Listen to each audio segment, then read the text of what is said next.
자, 오늘 살펴보실 말씀은 성경에서 나오는 여러 이야기들 중에도 좀 흥미로운 부분입니다. 우리가 믿고 있는 기독교, 그리고 기독교의 기원이 되고 있는 유대교의 형성 과정에서 여성의 위치가 어떻게 정해지는가를 보여주는 아주 흥미로운 구절입니다. 우리는 율법에 대해서 가지고 있는 오해가 있습니다. 율법은 하나님이 모세를 통하여 돌판에 새겨주신 한 번 정해졌기 때문에 그것이 거기서 어떠한 첨삭이 될 수도 없고 변개가 될 수도 없고 그러한 어떠한 고정된 것이라고 생각하는 경향이 우리에게 있습니다만, 오늘 이 말씀을 살펴보면은 이 율법이라는 게 일회적인 계시에 의하여 만들어지는 것이 아니라 하나님의 뜻이 세상에 조금씩 빨려지면서 만들어지고 확장되고 개정되고, 그래서 다양해진다는 부분을 오늘 이 말씀을 통해서 우리는 살펴볼 수 있습니다. 자, 하나님은 이스라엘 사람들에게 모세를 통하여 이런 말씀을 하십니다. 너희가 사는 땅, 너희가 이제 내가 너에게 준 그 가나안 땅, 내가 아브라함과 이삭과 야곱에게 약속했었던 그 땅으로 내가 너희를 인도해냈고, 이제 그 땅에 들어가서 너희가 살 텐데, 그러면 그 땅에 들어가서 너희가 살면서 땅을 어떻게 할 것인가? 예나 지금이나 이 땅이라는 문제는 아주 중요한 문제입니다. 모든 사람의 재산에서 가장 중요한 삶의 터전이 땅이기 때문이죠. 그래서 이 땅을 어떻게 소유할 것인가에 대해서 하나님이 모세에게 분명히 말씀하셨습니다. 자, 지파별로 땅을 나누고 그 그러니까 제비뽑기를 통하여 땅을 갖고, 그 지파에서 또 제비뽑기를 해서 각 가문별로 뽑고, 그 가문에 있는 남자들끼리 또 모여서 제비를 뽑아서 땅을 골고루 나눠 가져라 라고 말씀을 하셨습니다. 그게 기업이죠. 그리고 그렇게 분배받은 땅은 팔 수 없는 땅이다 라고 말씀하고 계세요. 그것은 왜냐하면 그들이 얻은 것이 아니라 하나님이 그들에게 준 선물이기 때문에, 특별한 선물이기 때문에 이 기업은 절대 팔 수 없다라고 말씀하셨습니다. 그러면서 혹 부득이한 사정으로 그 땅, 자기한테 물려받은, 자기한테 주어진 이 땅 기업을 그가 부득이 팔아야 할 경우에, 그래서 그 소유권을 남한테 넘겨야 밖에 없을 경우에는, 첫째로는 그 사람의 가까운 친척이 그 땅을 대신 사주는 기업 무룩이라는 것을 통하여 그 땅은 그 원래 주인한테 다시 돌려보내줘야 된다. 그렇게 원래 주인이 그 땅을 다시 되찾을 것에 대한 그 가문, 연대 책임 같은 거를 주셨습니다. 또 그것조차도 원활치 않을 경우에는 70년마다 한 번씩 있는 신년이 되면은 그 땅이 원래 소유주에게 다시 돌아가는 이러한 제도를 통해서 하나님은 이스라엘 사람들에게 하나님이 주신 우리 가나안 복지가 어느 특정한 개인이나 어떠한 특정한 집단이 독점하는 것이 아니라 많은 이스라엘 사람들이 그곳에서 골고루 잘 살 수 있게 그러한 사상이 만들어져야 된다고 그들에게 율법의 말씀을 주셨습니다. 그리고 더 나아가서 그러한 기업이라는 것을 통하여 각 가문들은 일종의, 요즘으로 말하면 대를 이어간다라고 하는 거죠. 대를 이어가면서 그 집안에 누가 있었는지가, 그 땅의 소유권이 누구에게 있는가, 요즘으로 말하면 그 땅의 땅 문서, 토지 등기부 등본에 누구 소유인가를 갖다가 통하여 그 집안, 그 혈통이 계속 이어져야 된다고 하나님은 이스라엘 백성들한테 말하신 거죠. 자, 근데 오늘의 이 주인공 슬로보앗의 딸들이 등장합니다. 이 슬로보앗의 딸들은 어찌 보면은 되게 당찬 여자들이에요. 당찬 여자들이 당당하게 모세와 제사장 알르아살 앞에 나와 자신들의 억울한 사정을 이야기합니다. 그의 아버지는 길르앗의 손자, 길르앗의 후손이죠. 지금 앞에 보면 므낫세 종속, 므낫세 지파의 길르앗의 후손. 그러니까 요단강 동편 지역에 땅을 받아야 될, 그러니까 여러분 지난주에 살펴봤듯이 이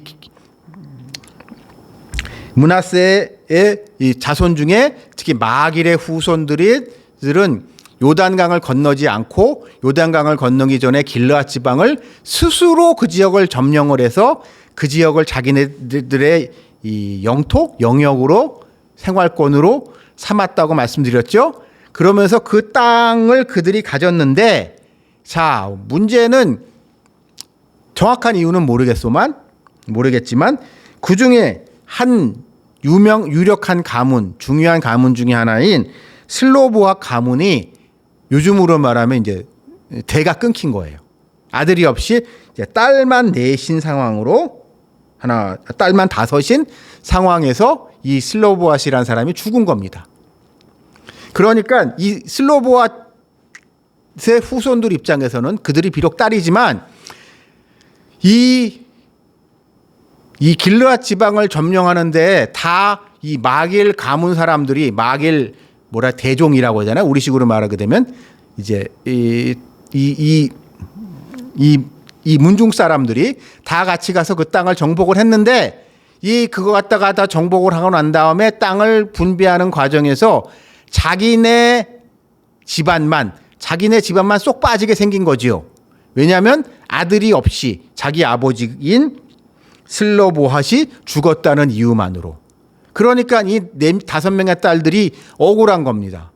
억울해가지고 모세와 지금 앞에 봤듯이 이 제사장 엘르아셀을 찾아간 거죠. 그러면서 사정을 합니다. 사정을 하는데 이게 사정한 내용을 보게 되면 참 흥미로워요. 자,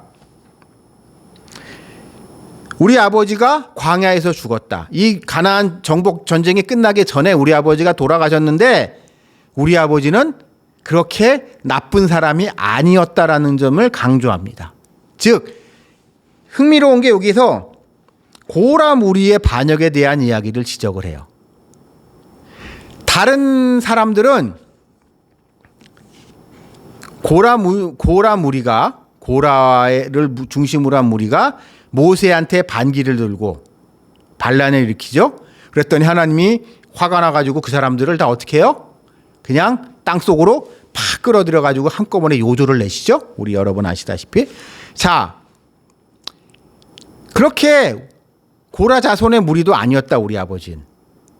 즉 우리 아버지가 잘못을 사람인지라 죄를 지었을 것이고 그 죄로 말미암아 죽었는데 그렇다고 해서 우리 아버지가 아주 하나님한테 큰 죄를 지은 저주받은 사람은 아니다라는 것을 강조하고 있습니다. 근데 현대를 살아가는 우리들에게는 실감이 잘 안 될 수 있지만 우리나라에서도 불과 한두 세대 전 남아서 선호 사상이 강했던 그 시대에는 아들이 없다는 것은 그거 자체로 죄입니다. 그거 자체로 저주받은 거예요. 우리는 뭔지 알 수 없지만 너나 너희 조상에 무슨 죄가 지은 게 많아. 그래서 벌을 받아서 대가 끊긴다고 생각을 했단 말이에요. 우리나라에서도 옛날에. 근데 이거는 우리나라만의 생각이 아니라 그런 생각들이 옛날엔 다른 문화권에서도 많이 했었던 것 같아요. 왜냐하면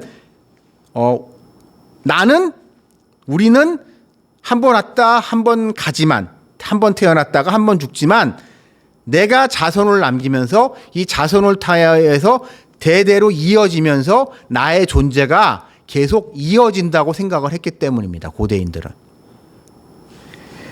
그래서 이런 대물림이라는 것을 대를 이어가는 것, 대를 잇는다는 것을 그 무엇보다도 중요시 여겼었던 그 사회에서 아들이 없이 죽었다는 것은 그 자체로서 저주받은 거라는 거죠.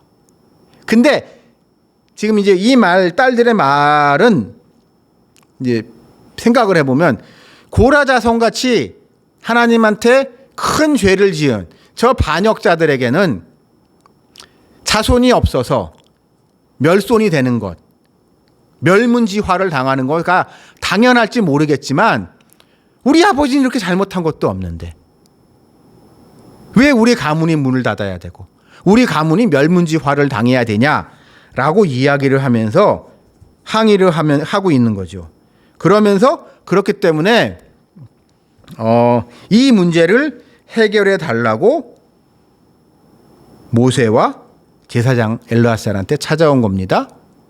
자, 근데 여기서 흥미로운 게 이것에 대해서 하나님은 귀를 기울이신다는 겁니다.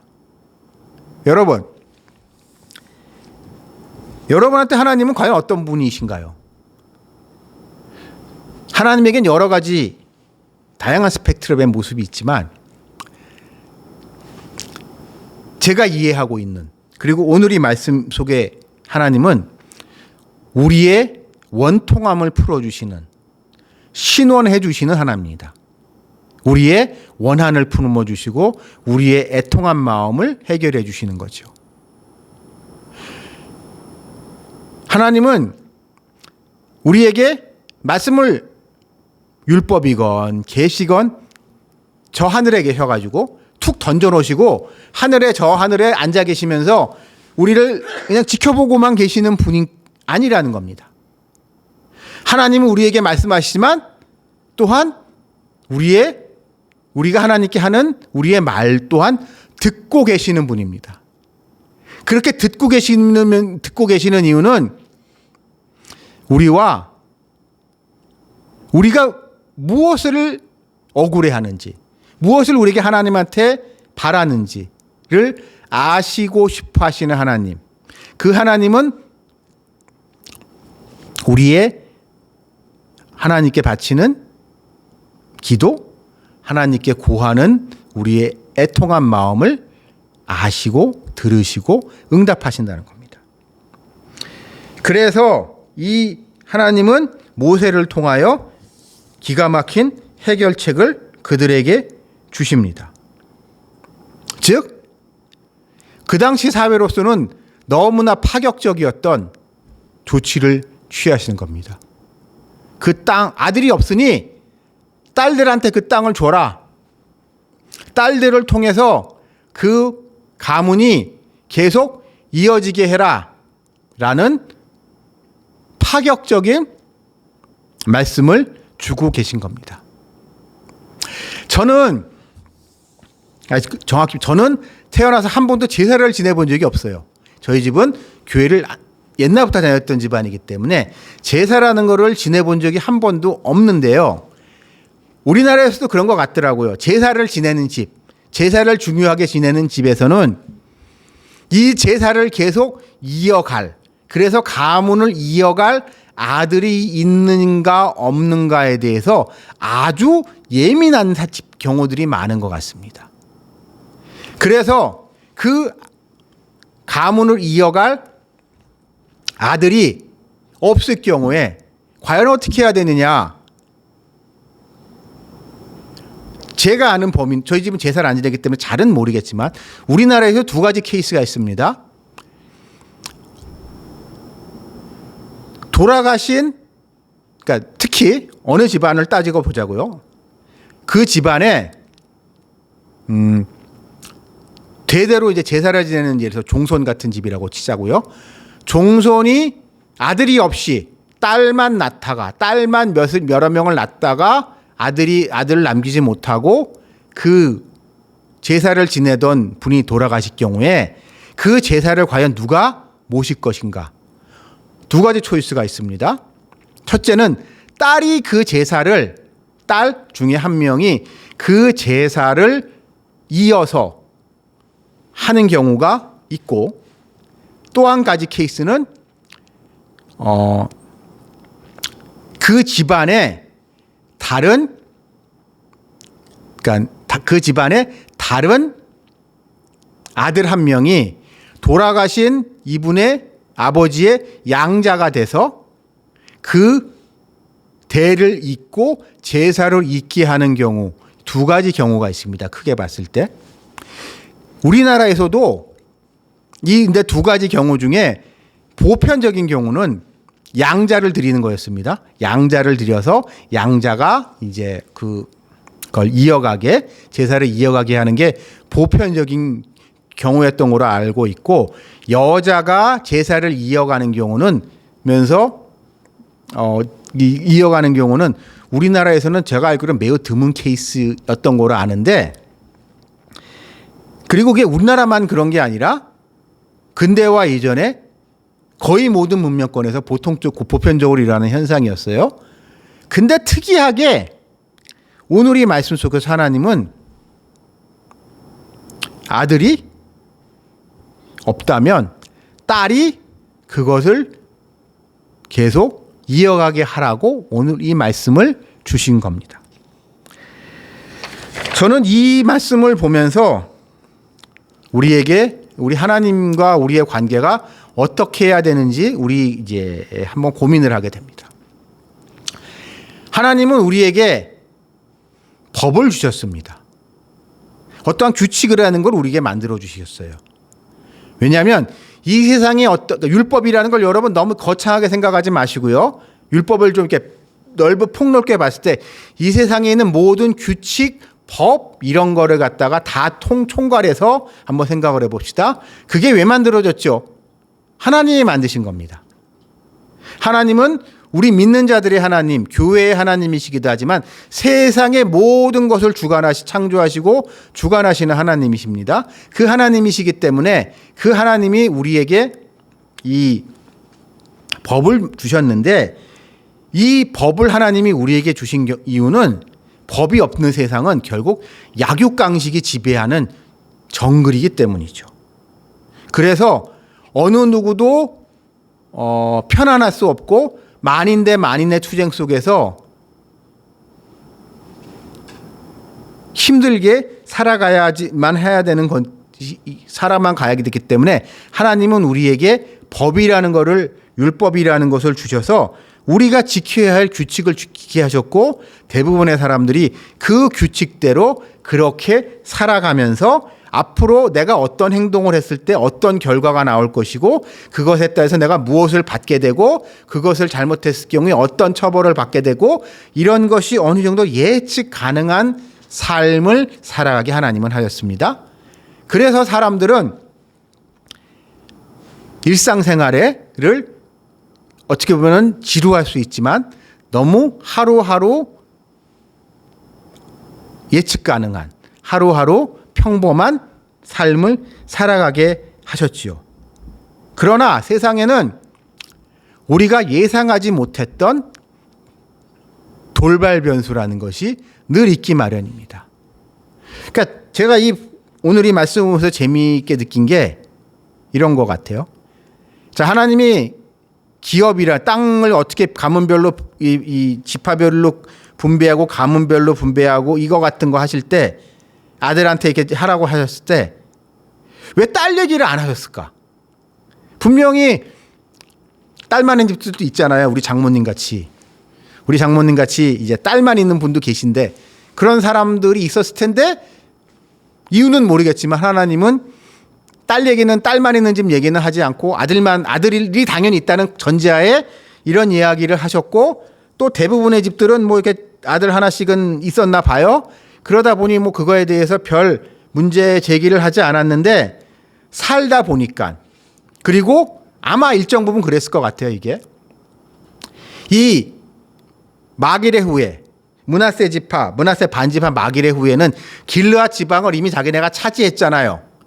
그러니까 이 사람들 입장에서는 이 땅이라는 문제, 자기네들이 이 분배받을 기업이라는 문제가 보다 이게 현실적으로 와닿았겠죠. 지금 그 땅에 있단 말이에요. 지금 여기서 이게 다 같이 우리 이스라엘 사람들이 모여서 있는데, 물론 여기서 좀 있다가 요단강을 건너서 저 가나안 정복 전쟁에 들어가지만 어쨌든 이 땅이에요. 지금 이 땅, 이 좋은 땅이 이렇게 있는데 이 땅을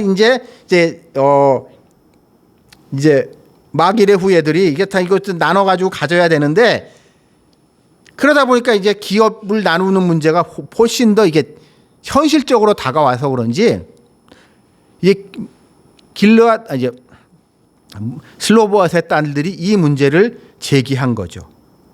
그랬더니 하나님은 오늘 이런 말씀을 주신 겁니다. 즉 하나님은요, 이 세상에 어떠한 법칙을 정해 놓으셨습니다. 하나님은 규칙의 하나님입니다. 질서의 하나님이십니다.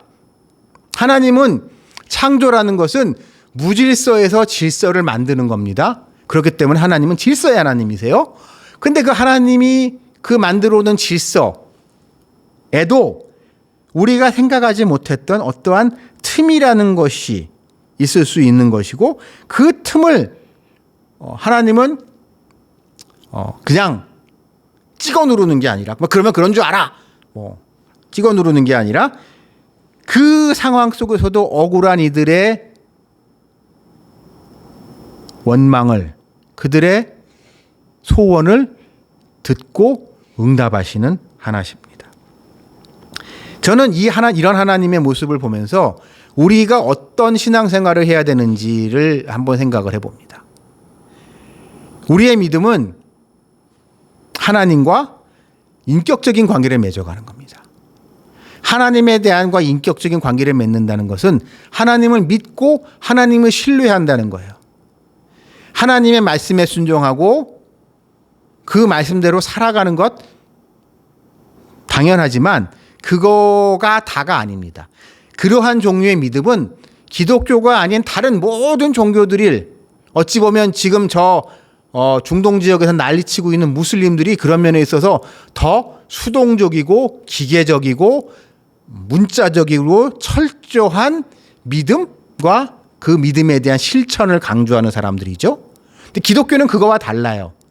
우리는 그렇게 말씀들을 듣고 말씀대로 살아가고 말씀대로 실천하려고 몸부림쳐야 되지만 그게 다가 아니고, 하나님과 인격적인 관계 속에서 하나님한테 해야 할 말, 하고 싶은 말, 내 안에 있는 너무나 말할 수 없는 응어리의 그 무엇을 하나님 앞에 내려놓을 수 있는,